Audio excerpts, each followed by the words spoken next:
पुणी आसुची बड़ वर्षा 24 घंटा भितर लघुचाप रूप नेब घूर्णिबलय।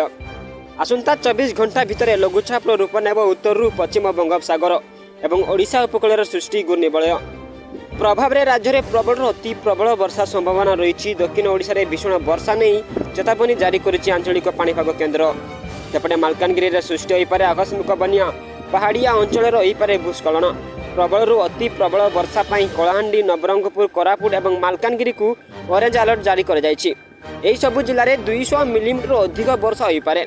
पुरी समेत दक्षिण आभ्यंतरीण ओडिशा रे 7टी जिला को प्रबल वर्षा नहीं येलो अलर्ट जारी कर कालिठू वर्षार परिमाण बढ़िबा सह विस्तृति बढ़िबो। एथिपाई दक्षिण आभ्यंतरीण ओडिशार 12 जिला को येलो अलर्ट जारी कर कालिठू 22 तारीख पर्यंत प्रबल वर्षा सह घंटा प्रति 40 ରୁ 50 किलोमीटर बेगरे पवन बही पारे। यही समय पश्चिम एवं केंद्रीय बंगोपसागर मध्यकू मत्स्यजीवी को बारण कर